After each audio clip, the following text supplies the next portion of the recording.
statement, the Prime Minister. Thank you, Mr. Speaker. With permission, Mr. Speaker, I would like to make a statement on last week's European Council. Order. The House must calm itself, taking whatever medicaments are required for the purpose, and the Prime Minister's statement must and will be heard. The Prime Minister. Thank you, Mr. Speaker. I went to Brussels with one objective: to protect Britain's national interest, and that is what I did. Let me refer back to what I said to this House last Wednesday. I made it clear that if the eurozone countries wanted a treaty involving all 27 members of the European Union, we would insist on some safeguards for Britain to protect our own national interests. Some thought that the safeguards I was asking for were relatively modest. Nevertheless, satisfactory safeguards were not forthcoming, and so I did not agree to the treaty. Mr. Speaker, let me be clear about exactly what happened, what it means for Britain, and what I see happening next. Mr. Speaker. Order. I apologise for interrupting the Prime Minister. I hope members have now got it out of their system. This statement will be heard. There will be ample opportunity for honourable and right honourable members on both sides of the House to question the Prime Minister, but courtesy and parliamentary convention dictate the statement will be heard. The Prime Minister. Thank you, Mr. Speaker. Let me take the House through the events of last week. At this Council, the eurozone economies agreed there should be much tighter fiscal discipline in the eurozone as part of restoring market confidence. Mr. Speaker, that is something Britain recognises is necessary in a single currency. We want the eurozone to sort out its problems. This is in Britain's national interest because the crisis in the eurozone is having a chilling effect on Britain's economy too. So the question at the Council was not whether there should be greater fiscal discipline in the eurozone, but rather how that should be achieved. There were two possible outcomes: either a treaty of all 27 countries with proper safeguards for Britain, or a separate treaty in which eurozone countries and others would pool their sovereignty on an intergovernmental basis, with Britain maintaining its position in the single market and in the European Union of 27 members. We went seeking a deal at 27, and I responded to the German and French proposal for treaty change in good faith, genuinely looking to reach an agreement at the level of the whole of the European Union with the necessary safeguards for Britain. Those safeguards on the single market and on financial services were modest, reasonable and relevant. We were not trying to create an unfair advantage for Britain. London is the leading centre for financial services in the world, and this sector employs 100,000 people in Birmingham and a further 150,000 people in Scotland. It supports the rest of the economy in Britain and more widely in Europe. We were not asking for a UK opt-out, for special exemption or a generalised emergency break on financial services legislation. They were safeguards sought for the EU as a whole. We were simply asking for a level playing field, for open competition for financial services companies in all EU countries, with arrangements that would enable every EU member state to regulate its financial sector properly. To those who were saying we were trying to go soft on the banks, nothing can be further from the truth. We have said we are going to respond positively to the tough measures set out in the Vickers report. There are issues about whether this can be done under current European regulations. So one of the things we wanted was to make sure we could go further than European rules on regulating the banks. The Financial Services Authority report on RBS today demonstrates just how necessary that is. And perhaps instead of talking, honourable members opposite will remember their responsibility for the mess that they created. And those who say that this proposed treaty change was all about safeguarding the eurozone, and so Britain shouldn't have tried to interfere or to insist on safeguards, I believe they are fundamentally wrong as well. The EU treaty is the treaty of those outside the euro as much as those inside the euro. Creating a new eurozone treaty within the existing EU treaty without proper safeguards would have changed the EU for us too. It's not just that it would have meant a whole new bureaucracy with rules and competencies for the eurozone countries being incorporated directly into the EU treaty. It would have changed the nature of the EU, strengthening the eurozone without balancing measures to strengthen the single market. Now, of course, an intergovernmental arrangement is not without risks, but we did not want to see that imbalance hardwired into the treaty without proper safeguards. And to those who believe that this was not a real risk, France and Germany said in their letter last week that the eurozone should work on single market issues like financial regulation and competitiveness. That is why we required safeguards, and I make no apology for it. Of course, I wish those safeguards had been accepted, but frankly, I have to tell the House the choice was a treaty without proper safeguards or no treaty, and the right answer was no treaty. It was not an easy thing to do, but it was the right thing to do. As a result, eurozone countries and others are now making separate arrangements for the fiscal integration they need to solve the problems in the eurozone. They recognise this approach will be less attractive, more complex and more difficult to enforce, and they would prefer to incorporate the new treaty into the EU treaties in future. Our position remains the same. Let me turn to what this means for Britain. Mr. Speaker, Britain remains a full member of the European Union, and the events of the last week do nothing to change that. Our membership of the EU is vital to our national interest. We are a trading nation and we need the single market for trade, investment and jobs. The EU makes Britain a gateway to the largest single market in the world for investors. It secures half our exports and millions of British jobs. And membership of the EU strengthens our ability to progress foreign policy objectives too, giving us a strong voice on the global stage on issues such as trade and, as we have seen at Durban this week, climate change and the environment as well. So we are in the European Union and we want to be. This week there will be meetings on councils, on transport, telecommunications, energy, agriculture, fisheries. Britain will be there as a full member of each one. But I believe in an EU with the flexibility of a network, not the rigidity of a bloc. We are not in Schengen no borders agreement, and neither should we be, because it is right we use our natural advantage as an island to protect us against illegal immigration, guns and drugs. We are not in the single currency, and while I'm Prime Minister, we will never join. We are not in the new euro area bailout funds, even though we had to negotiate our way out of it, and we are not in this year's Euro Plus Pact.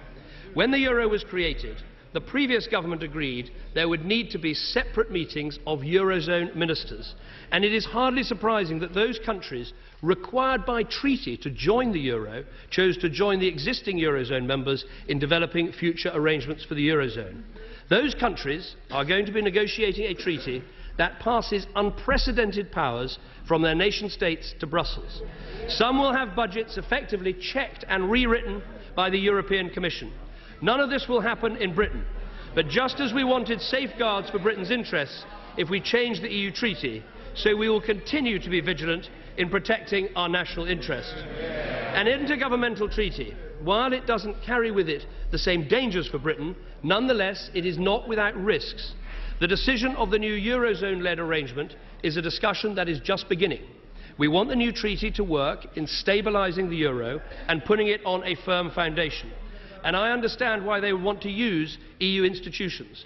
But this is new territory and does raise important issues on which we will want to explore with the Euro Plus countries.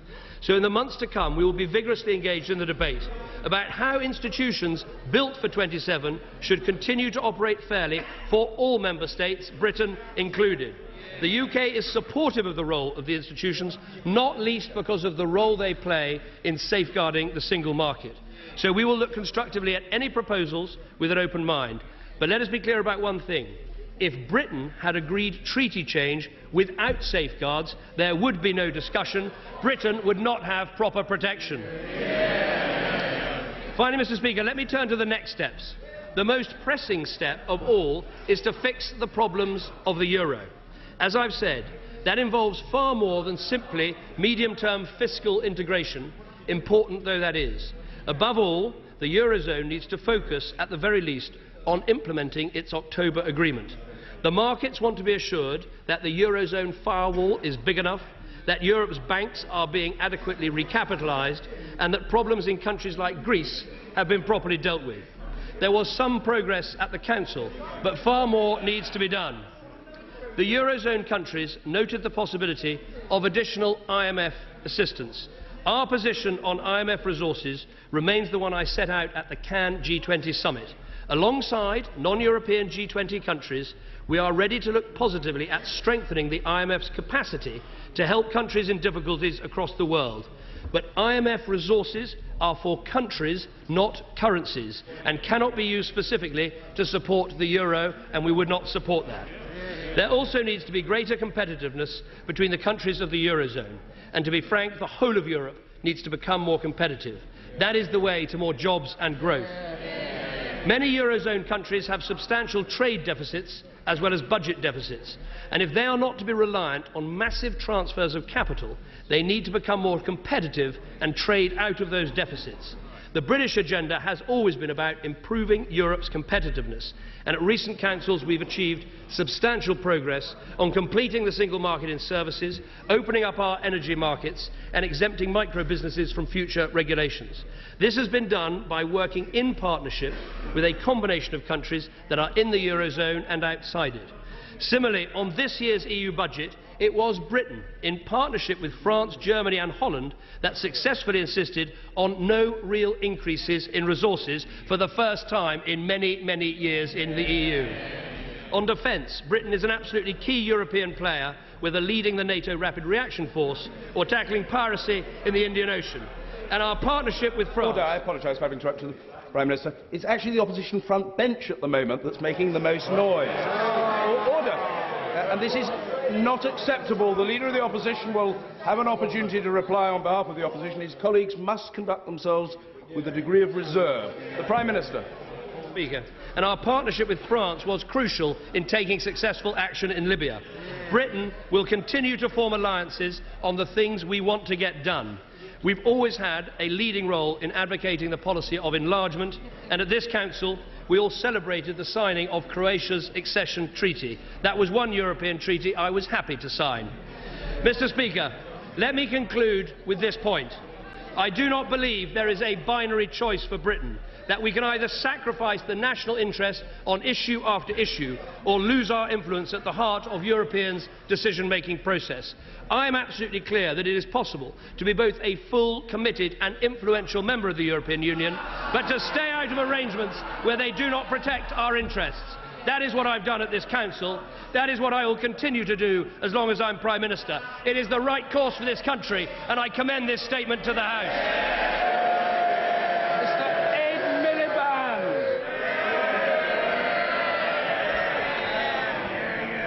Mr. Speaker, can I start by thanking the Prime Minister for his statement? And we all note the absence of the Deputy Prime Minister from his normal place.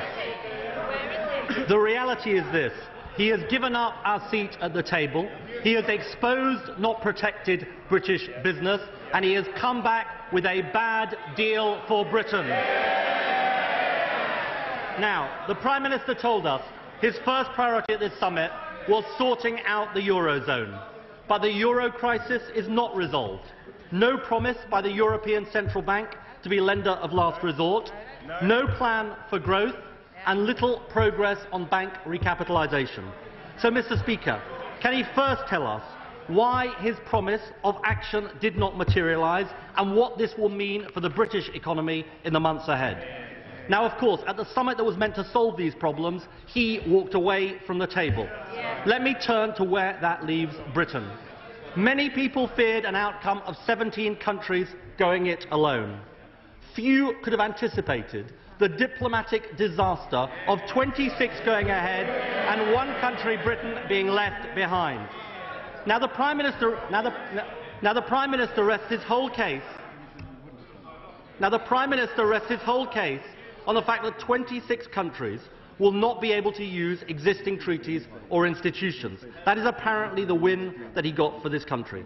But can he confirm that Article 273 of the European Treaty allows them to use the European Court of Justice. And no doubt they will end up using the Commission's services and, yes, even the buildings, the point he made in the negotiations. And in case anyone had any doubt, it was confirmed yesterday by the absent Deputy Prime Minister, because he said this: "It clearly would be ludicrous for the 26, which is pretty well the whole of the European Union, to completely reinvent a whole panoply of existing institutions." And, Mr. Speaker, the Prime Minister won't even be sent the agenda for these meetings that start in January. He will read about decisions affecting British business in the pages of the Financial Times. Now, next claim, Mr. Speaker. He claims he didn't want to sign up to the fiscal rules being imposed on euro area countries. But can he confirm that no one even proposed that these would have applied to Britain? Next claim. He claimed in his statement to have done what he did because this treaty posed a grave threat to our financial services industry. I have to say, over the whole course of the weekend, he's been unable to point to a single proposal in the proposed treaty which would entail the alleged destruction of the City of London. Can he now tell us when he comes back what was the threat? And in any case, there is nothing worse for protecting our interests in financial services than the outcome the Prime Minister ended up with. Can he confirm there is not one extra protection that he has secured for financial services? The veto on financial services regulation, he didn't get it. The guarantees on the location of the European Banking Authority, he didn't get them. Far from protecting our interests, he has left us without a voice. And, Mr. Speaker, the sensible members of his own party understand it as well as anyone. What did Lord Heseltine say? Mr. Speaker. Oh, how significant. That's what they think of Lord Heseltine now in the Tory party. What did Lord Heseltine say at the weekend? You can't protect the interests of the city by floating off into the middle of the Atlantic. But it's no longer the Conservative Party of Lord Heseltine. It's the Conservative Party of the Right Honourable Member for Stone going out on Friday saying this is exactly what he'd always wanted. And what about the rest of British business, Mr. Speaker, that the Prime Minister doesn't seem to have been thinking about? The danger for them, too, is that discussions about the single market they rely on now take place without us. Only this Prime Minister could call that leadership. Now, of course, the Deputy Prime Minister clearly doesn't agree. He says this outcome leaves Britain isolated and marginalised. Does the Prime Minister agree with that assessment, Mr. Speaker? And I have to say, how can the Prime Minister expect to persuade anybody else it's a good outcome when he can't persuade his own deputy? The Prime Minister, Mr. Speaker, claimed to have wielded a veto. But a veto, let me explain to him, is supposed to stop something happening. It's not a veto when the thing you wanted to stop goes ahead without you. Mr. Speaker, that's called losing. That's called being defeated.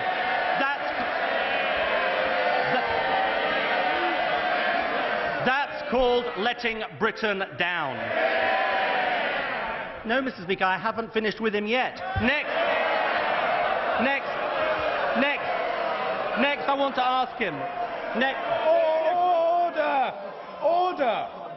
I'm worried about the health of the honourable member for Mid Sussex. He must calm himself. Have a lie down if necessary while we listen to the Leader of the Opposition. Next, I want to ask him about how he ended up with this outcome. The proposals he tabled, when he tabled them, and his failure to even try and build alliances for them suggests someone who didn't exactly want a deal. Can he confirm that what he actually proposed was to unpick the existing rules of Lady Thatcher's Single European Act as regards the internal market? And given that it was changing 25 years of the single market, why did he make these proposals in the final hours of the summit? And where were his allies, Mr. Speaker? If he wanted a deal, why did he fail to build alliances with the Swedes, the Dutch, the Poles, and Britain's traditional supporters? And if he really did want to protect the single market and financial services, why didn't he seek guarantees that these issues would only be discussed with all 27 members in the room? Now, in any case, he shouldn't have walked away, because the truth is, just calm down, Mr. Speaker. The treaty will take months and months to negotiate. Other countries have carried on negotiated and carried on fighting for the national interest. The real answer is this: he didn't want a deal because he couldn't deliver it through his party. He responded to the biggest rebellion of his party in Europe in a generation by making the biggest mistake of Britain in Europe for a generation. So, Mr. Speaker, this is a bad deal, which we ended up with for bad reasons, and it will have long-lasting consequences. It is a decision which means we are in the sidelines, not just for one summit, but for the years ahead. The Prime Minister said in this House, Mr. Speaker, on the 24th of October, that what mattered, and I quote, is not only access to the single market, but the need to ensure we are sitting around the table. And he went on, that is key to our national interest, and we must not lose that. Well, congratulations, Prime Minister, that is exactly what you have done.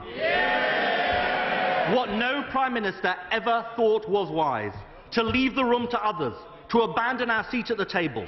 The Prime Minister says he had no choice. He did. He could have stayed inside and fought his corner. He should have stayed inside and fought his corner. Faced with a choice between the national interest and his party interest, he has chosen the party interest. We will rue the day this Prime Minister left Britain alone, without allies, without influence. It is bad for business. It is bad for jobs. It is bad for Britain. The Prime Minister. Thank you, Mr. Speaker. A lot of sound and fury, but one crucial weakness. He hasn't told us whether he would sign up to the new treaty.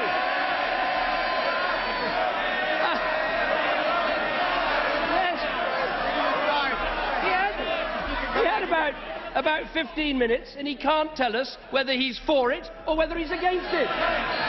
Has it got enough safeguards in, or has it got too few safeguards? Would a Labour government back it, or would you veto it? Let me tell him, if you can't decide, you can't lead.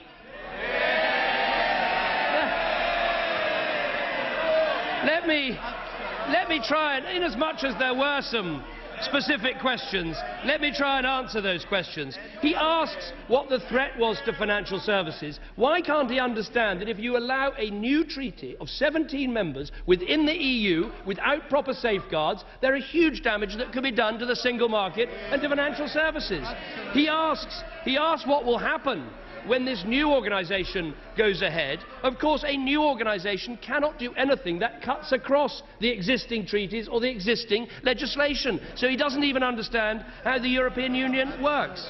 He asked what we gained from the veto. I'll tell you what we gained from the veto. We stopped Britain signing up to a treaty without any safeguards. That's what we gained. Now, on the issue of the city and financial services, he completely fails to understand that this is a nationwide industry. It's not just the City of London, it's the whole of our country. And I have to say, not a word about the report today showing that Labour were to blame for the appalling regulation of RBS. And then of course we got the lecture. Order. Members must calm down. I have my eye on one honourable gentleman from the north of England who entered the House 32 years ago and should know better. The Prime Minister. And of course, then we had the lecture in how to negotiate. I have to say, I'm not going to take any lessons from people who gave in time after time to the comfy consensus rather than ever stand up for Britain. Just look at the record. They joined a bailout scheme even though it wasn't protecting a currency they were a member of. They gave up the rebate even though they got nothing in terms of reform of agriculture. They signed up to the Lisbon Treaty but never had the courage to put it to the British people. Every time they just go along with what others want. He also talked about growth and jobs. And let me just say this. His plan alone in Europe is to spend more, borrow more and increase debt by more.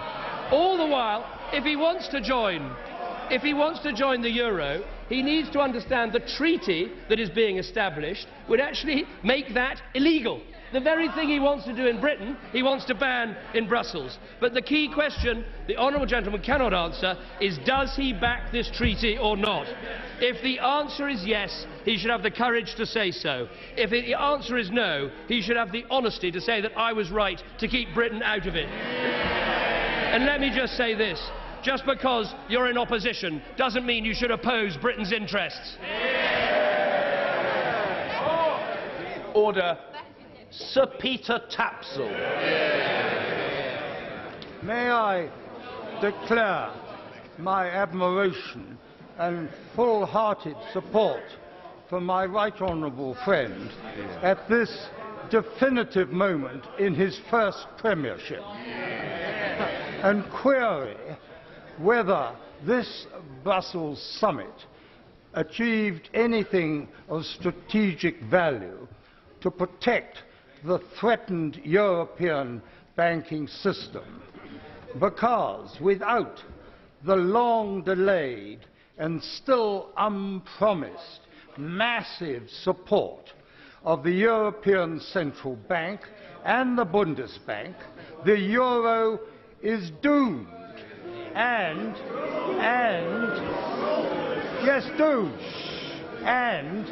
as Chancellor Merkel has said, the European Union with it. Well, I certainly agree with my right honourable friend that in the balance of effort that has been given to new treaty powers and changes on the one hand, and actually looking at what needs to be done, particularly in the short term, in terms of the firewall, bank recapitalisation and action by the ECB, more needs to be focused on those things rather than on the medium-term power changes in the European Union, which I don't think are being hovered over by the markets, who are working out whether these countries can pay their debts. So in that regard, I think the honourable gentleman is right. Mr. Jack Straw. Thank you, Mr. Speaker. There was no draft treaty before the European Council last Thursday and Friday. There was a set of draft conclusions. Would the Prime Minister set out the paragraph numbers to which he thought Britain's interest would be damaged if we agreed to them? Would he also confirm that we had a veto on financial transactions tax before last Council, we still have one, that financial services regulation was subject to QMV before last Thursday, and it's still subject to QMV. As I said in my statement, alongside the fact that the Eurozone members wanted to create a new treaty within the EU, which has all sorts of dangers, if you look as well at the letter that Angela Merkel and Nicolas Sarkozy sent, it specifically said they wanted the 17 to look at issues like financial services and the market within that treaty. So without safeguards, a treaty within a treaty would have been far more dangerous than a treaty outside the European Union. And let me just repeat this point. A treaty outside the European Union cannot do anything that cuts across European treaties or European legislation. Of course it's not without its dangers, but my judgment was, without safeguards, a European treaty, an EU treaty, was more dangerous.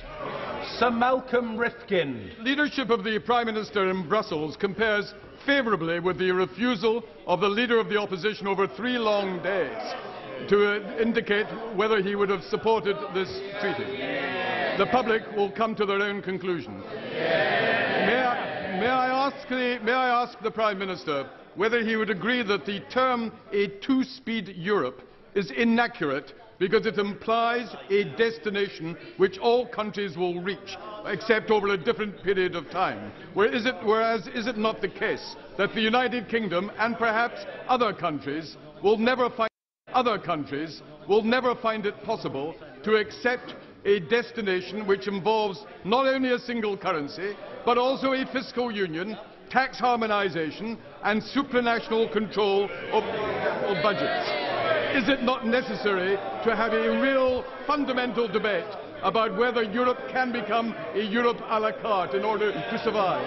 I think my right honourable friend makes an important point. This is not about the speed at which different organisations go at. It's the fact that Europe already does have different facets. Britain is not in the single currency. We are not in the Schengen No Borders Agreement, and yet we are a leading member of the single market, and we play a huge role in foreign and defence policy throughout Europe and NATO. So I think we shouldn't be embarrassed about that. We should do what is in our national interest, then just think the right thing to do is to sign up, whether or not it suits us.